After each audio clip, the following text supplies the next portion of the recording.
Surah Al-Fatihah itu diantara namanya Asy-Syafiyah. Al-Fatihah itu banyak namanya, Ummul Kitab, Al-Kafi, gitu kan? Kemudian ada Asy-Syafi atau Syafiyah, ya, yang menyembuhkan dengan izin Allah Subhanahu wa taala. Nah, dari mana kita mendapatkan informasi bahwa surah Al-Fatihah ini dengan izin Allah punya isyarat yang bisa menjadikan Allah menyembuhkan satu penyakit? Ya, kalau Anda cek di hampir kitab-kitab tafsir, ini ada dengan saya. Kalau kita masih ingat ngaji di surah Al-Fatihah yang pertama, ya, waktu dalam situasi di luar pandemi, teman-teman sekalian masih ingat? Ya, kita kan mulai dari Al-Fatihah, kemudian ke Al-Baqarah, dan seterusnya sampai sekarang masih di Al-Baqarah di ayat ke-16 kan kemarin. Nah, di surah Al-Fatihah, nah ini di halaman 19, ya, saya ambil contoh yang Ibnu Katsir, ya, karena di berbagai kitab tafsir pun insya Allah akan ditemukan riwayat ini. Ini ada surah Al-Fatihah. Nanti Anda masuk ke dzikru ma warada fi fadlil Fatihah. Nah, ini standar. Dzikru ma warada fi fadlil Fatihah. Ya, bab yang menyebutkan tentang keutamaan surah Al-Fatihah. Nah, di antara keutamaan ini nanti ada hadis yang disampaikan Al-Imam Al-Bukhari. Dikutip oleh Ibnu Katsir rahimahullah di halaman ke-22. Nah, di kitab yang saya pegang ini yang kitab cetakan lama, ya. Ini cetakan yang kita tunjukkan dulu. Tahunnya 2004 kalau tidak keliru. Betul, 2004. Ya, ini yang 2004. Nanti ada yang cetakan 2016 juga ada, ya. Nanti silahkan dicek lagi. Ya, ini ada di halaman ke-22. Ya, ini di sebelah kanan, ya. Nah, di pertengahan nih. Haditsun akhar, hadis lain yang terkait dengan keutamaan surah Al-Fatihah ini, qala Al-Bukhari fi fadailil Quran. Al-Imam Al-Bukhari pernah menyampaikan terkait dengan keutamaan Al-Quran. Apa di antaranya? Haddatsana Muhammad ibn al-Muthanna, ya, telah menyampaikan kepada kami Muhammad ibn al-Muthanna. Muhammad ibn al-Muthanna ini, teman-teman sekalian, itu di antara rawi yang terambil sanad informasinya, hadisnya oleh Al-Imam Al-Bukhari. Ini orang pertama yang diambil oleh Al-Imam Al-Bukhari sampai nanti sanadnya tersambung terus kepada Nabi sallallahu alaihi wasallam. Nah, Muhammad ibn al-Muthanna ini sepanjang pengetahuan saya itu banyak hadis-hadis yang dinukil Al-Imam Al-Bukhari dari beliau ini terkait dengan penyembuhan, pengobatan. Ya, karena itu nanti di Sahih Al-Bukhari, di Sahih Al-Bukhari itu ada 97 kitab, 97 pembahasan. Jadi pembahasan topik gitu, ya, dalam bahasa Arab dulu itu disebut dengan kitab. Nanti ada bab, ada fasal. Jadi kalau kitab itu bab umumnya. Ya, kalau kita di bahasa Indonesia menyebutnya bab, itu umumnya, topik umumnya. Di bawah kitab ada bab, di bawah bab nanti ada fasal, faslun. Ya, dalam konteks apa? Nah, Imam Al-Bukhari itu menuliskan kitab sahihnya, ya, Al-Jami' As-Sahih Al-Musnad Al-Mukhtasar min Umuri Rasulullah sallallahu alaihi wasallam wa sunani wa ayyamihi. Itu ada 97 pembahasan, 97 kitab. Nah, kitab ke-76 itu namanya Kitabut Tibbi, ya, kitab tentang kesehatan, medis, kedokteran, penyembuhan. Ya, at-tib itu bisa sekarang diartikan kedokteran, bisa juga terkait kesehatan, bisa terkait penyembuhan. Karena itu dokter disebut dalam bahasa Arab tabib. Ya, tabib bahasa Indonesia ya, tabib. Tabib itu bukan tukang obat, ya. Itu dokter rasanya tabib. Ya, laki-laki, tabibah perempuan. Ya, at-tib itu kedokterannya. Ya, jadi penyembuhannya. Kekinian seringkali dikaitkan dengan misalnya kalau dari spiritual disebut herbal, kalau medis bisa disebut dengan obat, ya, kalau dia sebetulnya terkait dengan uji klinisnya. Ya, dulu pun seperti itu. Maka kita kembalikan Kitabut Tib, ya, pembahasan tentang kesehatan. Nah, bagian pertamanya bab ma anzalallahu da'an illa anzalalahu syifaan. Bab pembahasan tentang Allah Subhanahu wa taala tidak pernah menurunkan satu penyakit kecuali bersamaan dengan itu diturunkan syifanya, penyembuhnya, obatnya.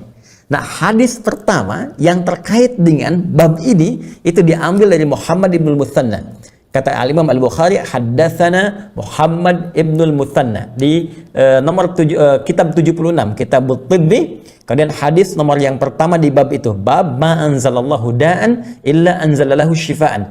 Haddatsana Muhammad ibn al-Muthanna, haddatsana Abu Ahmad, ya, Az-Zubairi. Ya, kemudian setelah itu haddatsana Umar ibn Sa'id, ya Ibnu Husaini, kemudian Ibnu Husainin qala haddatsani, setelah itu baru kemudian berkata Atha ibnu Rabah, haddatsani Atha ibnu Rabah, ya bin Abi Rabah, berkatakan kepada saya Atha bin Abi Rabah, haddatsani, kemudian an Abi Hurairah radhiyallahu taala anhu. Jadi dari Muhammad ibn Muthanna, dari Abu Ahmad Az-Zubairi, dari Umar ibn Sa'id ibn Abi Husainin, setelah itu dari Atha ibnu Abi Rabah, setelah itu dari Abu Hurairah radhiyallahu taala anhu, setelah itu dari Rasulullah sallallahu alaihi wasallam. Sanadnya disambungkan. Qala Rasulullah sallallahu alaihi wasallam, "Ma anzalallahu da'an illa anzalalahu syifaan." Ya, Rasulullah SAW bersabda, tidaklah Allah menurunkan, mengujikan satu penyakit kecuali menyertakan dengan itu penyembuhnya, obatnya. Nah, di sini pun ketika menyampaikan keutamaan Al-Fatihah, itu yang dikutip pertama kali Al-Imam Al-Bukhari mengambil informasinya dari Muhammad Ibnul Muthanna. Maka Muhammad Ibnul Muthanna ini agak menarik ya, karena hadis-hadis yang disampaikan ada kaitan erat dengan aspek kesehatan atau aspek-aspek medis. Haddatsana Wahab, haddatsana Hisham, haddatsana Muhammad ibn Sa'id an Abi Sa'id Al-Khudri qala. Hadis ini tersambung kepada Nabi sallallahu alaihi wasallam dari sahabat mulia Abu Sa'id Al-Khudri radhiyallahu taala anhu, kunna fi masirin lana fanazalna faja'at jariyatun faqalat, ya, kami sedang di perjalanan, ya, sedang berkelompok dengan para sahabat di perjalanan. Ini kisahnya sangat masyhur sekali, sangat populer. Sahabat-sahabat Nabi kadang-kadang berjalan, melakukan misalnya ada ekspedisi, kadang berdagang, kadang berniaga, ya, kadang jalan gitu. Beberapa sahabat, kemudian datanglah seorang dari kalangan pembantu dari satu suku, ya. Faqalat, maka dia berkata, ya, inna sayyidal hayyi salimun, ya, sungguh kepala suku di tempat kami itu sedang salimun, sakit. Ini menggunakan tafaul bentuknya, salim, ya, maksudnya marid ini, ya, dia sedang sakit, tapi disebutkan bentuk sehat sebagai tafaul, harapan bisa sembuh. Ya, konon ini ladhig, konon dia disengat, ya, oleh kalajengking pada saat itu. Wa inna nafarana ghiba fahal minkum raq, ya, dan sungguh, ya, ini di tempat kami nggak ada yang bisa menyembuhkan. Ya, ini sudah parah kena racunnya. Apakah di antara Anda bisa yang melakukan ruqyah? Ya, ruqyah dalam hal ini bukan kemasukan jin, ya, karena ruqyah itu asalnya mengangkat sesuatu, ya, dari satu tempat sehingga diangkat terpisah dari sumber aslinya. Jadi ada sesuatu benda asing masuk ke satu tempat, kita ingin angkat itu keluar. Nah, itu disebut ruqyah, raqin itu orangnya, ya. Jadi kita keluarkan sehingga tidak ada di tempatnya. Ya, seperti misalnya, ya, ada racun masuk ke tubuh kita, itu bukan asal dari tubuh kita, kita keluarkan. Nah, itu ruqyah. Maka diambil maknanya, kemudian ada orang kemasukan jin, di ruqyah, dikeluarkan misalnya, ya, supaya keluar jinnya yang tidak bersumber dari tubuhnya, atau hal-hal yang kotor, yang tidak baik, yang memengaruhi keadaan dirinya. Nanti kita bahas terpisah itu, ya. Nah, sekarang terkait dengan racun tadi, faqama ma'aha rajulun, ya, maka dia bangkit satu di antara kami, ya, faqama ma'aha rajulun, maka ikut, ya, satu di antara kami ikut dengan dia, ya, kemudian dia melakukan ruqyah, ya, bi ruqyatin, dan melakukan ruqyah, faraqahu fabara'a, ya, maka dengan izin Allah ketika di ruqyah itu sembuhlah, ya. Masya Allah. Jadi satu di antara kalangan sahabat tadi, ketika ditanya dia berdiri, ya, kemudian dia ikut dengan perempuan yang budak tadi, yang asisten rumah tangga tadi, yang perempuan dari suku tadi.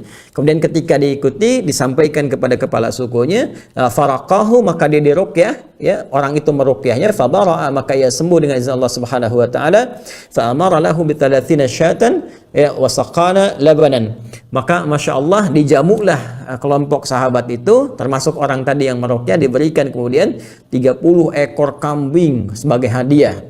Kemudian diberikan juga minuman susu. Falamma raja'a qulna, maka ketika ia pulang balik lagi, ya, jadi diberikan hadiah si orang yang meruqyah tadi, 30 kambing, dikasih minuman susu, terus kembali ke rombongan sahabat tadi. Ketika kembali, Masya Allah, ini bawa kambing banyak, kambing 30 gitu kan, dan sebagainya.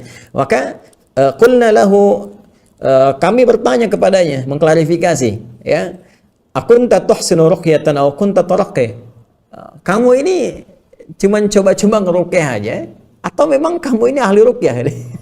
Jadi ketika dia balik bawa kambing banyak kan, dan berhasil sembuh dengan izin Allah ketua suku tadi, kemudian beberapa sahabat mengkonfirmasi, kamu ini memang ahli ruqyah atau memang coba-coba ruqyah saja gitu kan, coba cari peruntungan. Qala, maka ia menjawab, la ma raqaitu illa bi ummil kitab. La, ya, dia berkata, tidak, aku sebetulnya nggak pandai-pandailah tentang ruqyah ini, kecuali aku cuma bacakan saja Al-Fatihah, Ummul Kitab. Ya, illa ma raqaitu illa bi Ummul Kitab. Qulna la tuhadditsu syai'an hatta na'ti wa nas'alu Rasulullah sallallahu alaihi wasallam. Ya, maka kami sepakat sudah, kita jangan bahas dulu, jangan diskusi dulu tentang ini, kita nanti bicarakan saja ketika bertemu dengan Rasulullah sallallahu alaihi wasallam.